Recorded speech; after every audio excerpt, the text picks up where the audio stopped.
Hi, good morning. It is Saturday, April the 25th, and I'm here again to read chapter 27 of Comfortable with Uncertainty by Pema Chodron. And first of all, two things. I want to thank everybody who has posted photos of their flowering trees in their neighborhoods. That has given me a lot of joy this morning. I posted that one of the things that I missed about not being able to commute into work, I think this is the one thing I've missed, is that we don't have flowering plants or flowering trees on our street, really. The only one we have is a crepe myrtle, and that doesn't flower until July and August. And I sure as heck hope that we are not quarantined then. But we don't have any spring flowering trees on our street, and it's one of the things I really missed about going into DC every day is seeing the magnolias, the azaleas, the dogwoods, the cherry blossoms. And so thank you for everybody who's been posting those on my Facebook feed today. I really, really appreciate it. And the second is check out the new. Isn't that pretty? Anyway, it's tighter than a motherfucker. I guess I have a big head compared to most women, but we're stretching it out, and I really like all of that. That's just really pretty. Anyway, that makes me happy too. So anyway, I'm just trying to find things that lift the spirits a little bit, which could be distractions, but right now, there's only so many hours in a day I can look at my shit. So this is going to be a few minutes of looking at our shit. So anyway, chapter 27 is called The Facts of Life, Suffering. It's going to be fun. All right, are you ready for me to read into this? Let's go. The third mark of existence is suffering, dissatisfaction. To put it concisely, we suffer when we resist the noble and irrefutable truth of impermanence and death. We suffer not because we are basically bad, but because of three tragic misunderstandings. First, we expect that what is always in the process of change should be graspable and predictable. Because we mistake what is impermanent to be permanent, we suffer. Second, we proceed as if we are separate from everything else, as if we are a fixed identity, when our true situation is egoless. Because we mistake the openness of our being for a solid, irrefutable self, we suffer. Third, we look for happiness in all the wrong places. The Buddha called this habit mistaking suffering for happiness. We become habituated to reaching for something to ease the edginess of the moment. Thus we become less and less able to reside with even the most fleeting uneasiness or discomfort. What begins as a slight shift of energy, a minor tightening of our stomach, a vague, indefinable feeling that something bad is about to happen, escalates into addiction. This is our way of trying to make life predictable. Because we mistake what always results in suffering to be what will bring us happiness, we remain stuck in the repetitious habit of escalating our dissatisfaction.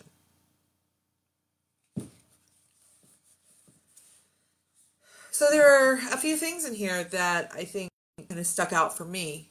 Hold on. Sorry, I accidentally touched a button.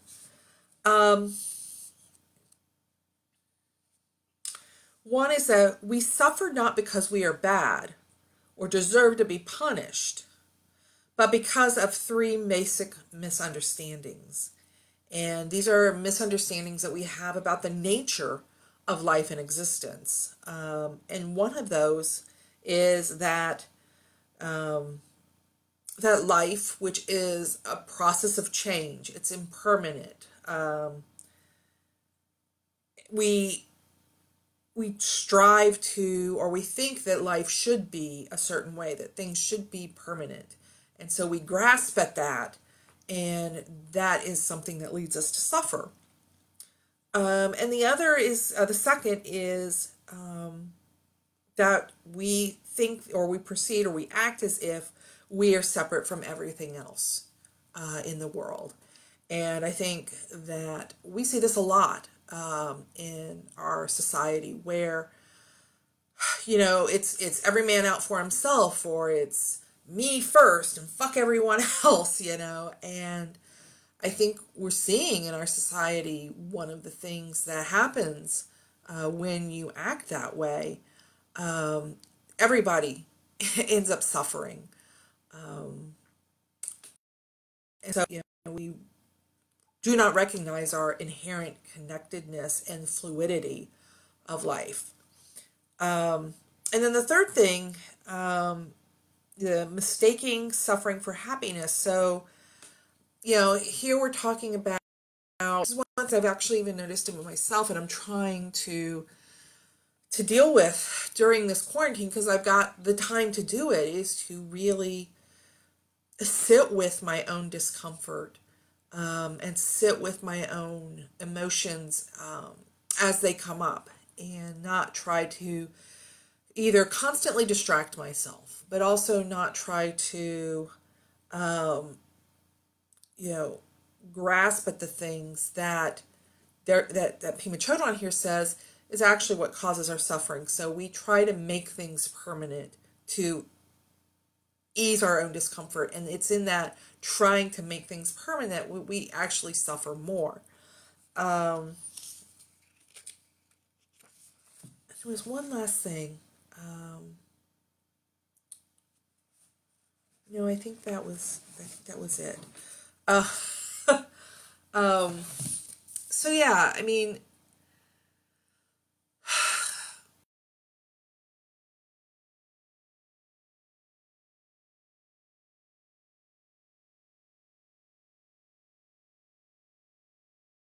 how we engage with life brings suffering. That when we engage with life, which is inherently always changing and impermanent, when we engage with that in such a way that we think that it should be permanent, and we judge ourselves and we heap blame on ourselves when life doesn't go the way we think it should, or when life changes, which is just part of life, that is when we suffer. And that is why we see so much suffering in ourselves, especially like suffering that doesn't have to be there, but because of how we act and what we think that about life it is. So it's not that life in itself is suffering, it's that how we interact with life creates that suffering. I think that's one. And then the other that I'm really touched by here is and for me, it's one of the reasons why I'm doing this series and continuing to do this, and I'm finding a lot of healing from it, is that it is allowing me to connect with you in maybe a deeper way than I have in the past. And I just, I want to just continue to hammer home the message that that we all deserve to give ourselves and each other the gift of compassion and of loving kindness. And I just want to shout out to somebody who joined the live stream, my friend Rusty from high school, who just got married, and I'm so excited. Congratulations, dear. But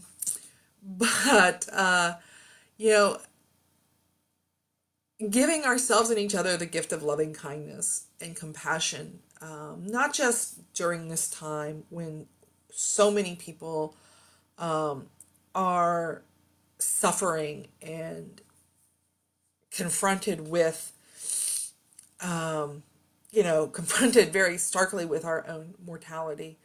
But also afterwards, let's continue this. Let's continue this gift, even beyond. And I want you all to know that I love you. I see you, and I am here for you. And I hope that we can all be here for each other throughout this time. And if you have any comments about anything that I've said or any of the readings, please feel free to continue the conversation through commenting. And I also post these on my YouTube channel, which is, I think, Angela Raincatcher. So please feel free to subscribe to my YouTube channel. But check back in. I'm trying to do this every day. I know I've skipped a few days. But anyway, I love you, and I wish for you all peace throughout the rest of your day. Blessed be.